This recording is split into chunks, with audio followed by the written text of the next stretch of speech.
और अब 2x+1 2x+1 दोनों हमारे कॉमन फैक्टर हैं। अनकॉमन फैक्टर के रूप में 3x+2 है। और इस तरह से हमने 6x² + 7x+2 को फैक्टर्स के रूप में निकाला, फैक्टराइज के रूप में निकाला, तो हमारा निकला 2x+1 और प्लस 3x+2। अब हम दूसरा एक क्वेश्चन लेकर चल रहे हैं जो आपके एनसीईआरटी में दिया हुआ है और उससे रिलेटेड ही क्वेश्चन है। आप एनसीईआरटी के क्वेश्चन एक बार एक्सरसाइज को चेक करेंगे तो आपके पास इस तरह से मिलता जुलता क्वेश्चन बहुत मिलेंगे, लेकिन मैं हूबहू क्वेश्चन को ही लूँ यह कोई जरूरी नहीं है। मैंने इसको क्या किया, एक दूसरा एग्जाम्पल लेकर के समझाने की कोशिश किया है। सबसे पहले आप स्टेप जो भी मैं बताने जा रहा हूँ बता रहा हूँ उस पर खूब ध्यान से समझेंगे। इस बार आपके पास रूट से रिलेटेड क्वेश्चन है।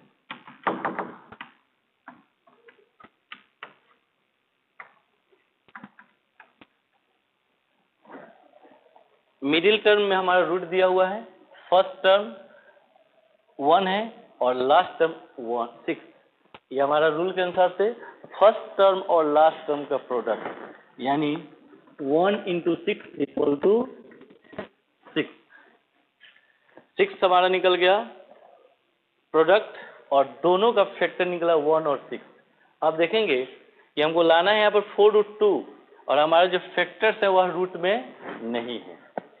एक में जो इसका समझने का कि क्या हम फैक्टर्स के रूप में लेंगे कि हमारा मिडिल टर्म जो है रूट में निकल जाए, तो उसको खूब ध्यान से समझना है। यहाँ पर देख रहे हैं कि रूट के रूप में कितना है, 2 है, यानी √2।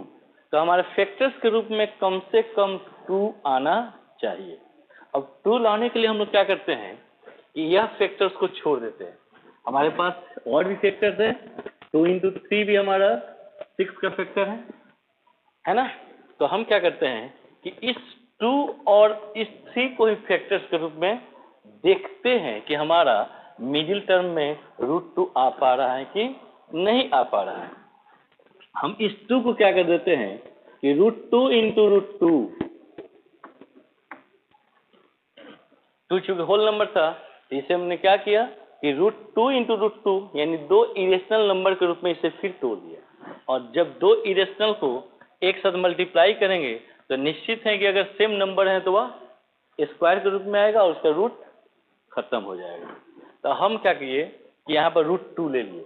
अब आपके पास दिमाग अब यहाँ पर लगाना है कि 4√2 कैसे करें। तो अब यहाँ देखेंगे कि 3√2 को एक साथ कर लेते हैं और √2 को एक साथ, यानी 3√2 का एक ग्रुप बन गया और √2 का एक ग्रुप।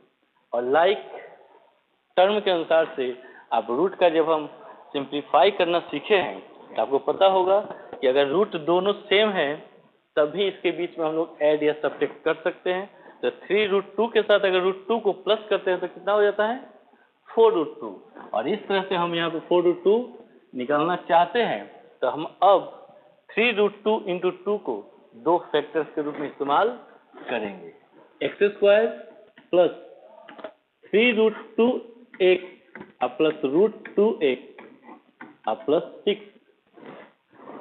4√2x को हमने 2 टर्म्स में तोड़ दिया, 3√2x एंड √2x। अब फिर हम 3 टर्म्स से 4 टर्म्स में जैसे कन्वर्ट कर दिए तो फिर हम ग्रुपिंग बनाएंगे। ग्रुपिंग बनाने में हम फर्स्ट 2 टर्म्स के एक साथ और लास्ट के 2 टर्म को एक साथ ग्रुप बनाते हैं। यहाँ पर भी ग्रुप बनाते समय चूंकि रूट से रिलेटेड है तो आप खूब ध्यान से देखेंगे कि कहीं हमारा ग्रुप बनाते समय कॉमन लेने में कहीं दिक्कत न हो। अब हम इस 2 टर्म्स में देखते हैं क्या कि हमारे पास x कॉमन के रूप में है, तो x कॉमन ले लिए तो हमारे पास बच गया अनकॉमन फैक्टर के रूप में x + 3√2।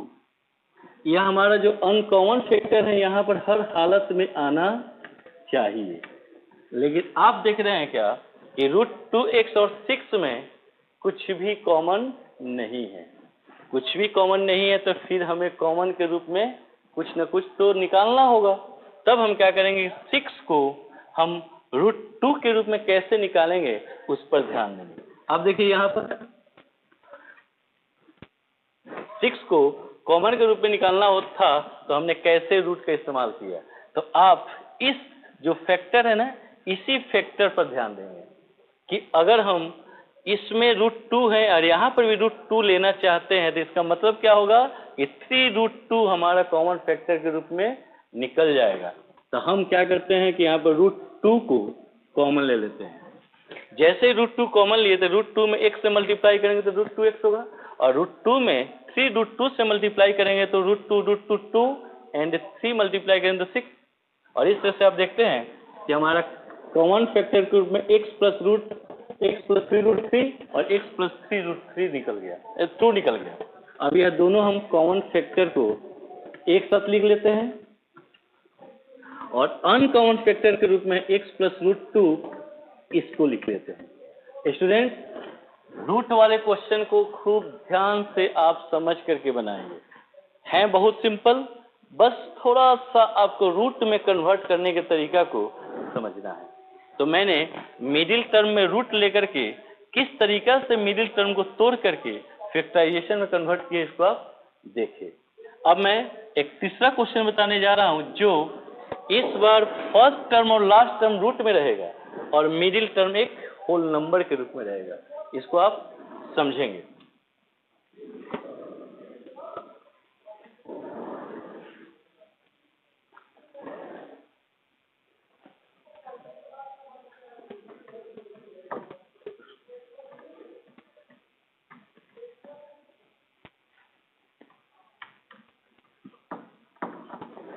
स्टूडेंट्स, अब देखेंगे प्रोसेस मेरा सेम वही है, लेकिन इस बार मिडिल टर्म जो है वह without root, but first term and last term is related to root, यानी दोनों में रूट है।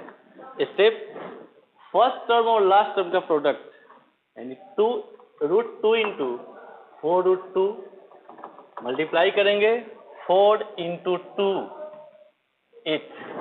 देख रहे हैं क्या कि हम √2 और 4√2 को मल्टीप्लाई किए तो हमारे पास प्रोडक्ट के रूप में निकला 8। मिडिल टर्म में हमको निकालना है 9, तो हम यह दो फैक्टर्स के रूप में अगर लेते हैं तो हमारे पास 8 आ जा रहा है, लेकिन हमको चाहिए 9। तब हम क्या करते हैं कि 1 इंटू 8 भी 8 होता है और 1 और 8 क्या होता है, 9 होता है। तो हम 1 और 8 को यह दो फैक्टर्स के रूप में इस बार मिडिल टर्म को तोड़ेंगे। ध्यान से √2x² plus x plus 8x plus 4√2, 3 terms 4 terms में कन्वर्ट हो गए। अब आपके पास ग्रुप बनाना है, तो ग्रुप बनाते समय आपको ध्यान देना है कि यह दोनों फर्स्ट ग्रुप टर्म्स को और लास्ट ग्रुप टर्म्स को एक साथ कैसे हम अब ग्रुप बनाएंगे। इस दोनों में देखते हैं कि आपके पास कॉमन के रूप में x है, इस x को आप कॉमन ले लिए तो आपके पास बच गया √2x प्लस 1। स्टूडेंट्स, मैंने जो ट्रिक या स्टेप आपको समझाया उस पर ध्यान देंगे कि हमेशा जो अनकॉमन फैक्टर के रूप में पहली बार जो ग्रुप में से निकला वह हमारा अनकॉमन फैक्टर दूसरे दो टर्म्स के ग्रुप में भी आना चाहिए। अब हम इसको क्या करते हैं, आपको पहले ही यहाँ पर लिख करके ला देते हैं। अब देखिए कि 8 और 4√2 में कॉमन लेना है, फिर आपके पास वही क्वेश्चन कि दोनों में कॉमन लेना है तो इसमें तो रूट है ही नहीं, तो आप इसको ऐसे दो टर्म्स में तोड़िए जिसमें एक √2 आ जाए। तो आप इस फर्स्ट फैक्टर्स को ध्यान से देखिए कि √2 प्लस 4√2, इसमें √2 कॉमन के रूप में आ रहा है। तो अब आप क्या करेंगे यहाँ पर कि 4√2 ही कॉमन ले लेते हैं। 4√2 में √2 से मल्टीप्लाई करेंगे तो 8 हो जाएगा, x हो गया मल्टीप्लाई के रूप में, और 4√2 में अगर 1 से मल्टीप्लाई करें तो 4√2। कितना सिंपल तरीके से आपका यह कॉमन फैक्टर के चलते हमारा √2x प्लस 1 निकल गया। अब हम देखते हैं कि √2x प्लस 1 हमारा हो गया कॉमन फैक्टर और अनकॉमन फैक्टर के रूप में हो गया x प्लस 4√2। और इस तरह से हमने मिडिल टर्म से रिलेटेड यानी स्प्लिटिंग ऑफ मिडिल टर्म से रिलेटेड जो भी एग्जाम्पल देकर आपको बताए उसको आप ध्यान से समझेंगे। एक बात और याद रखना है कि मिडिल टर्म को तोड़ करके निकालने का जो प्रोसेस है बहुत सारे एग्जाम्पल्स के लिए ये काम करेगा। तो स्टूडेंट्स आप इसको खूब ध्यान से समझेंगे और समझ करके बनाने की कोशिश करेंगे। That's all.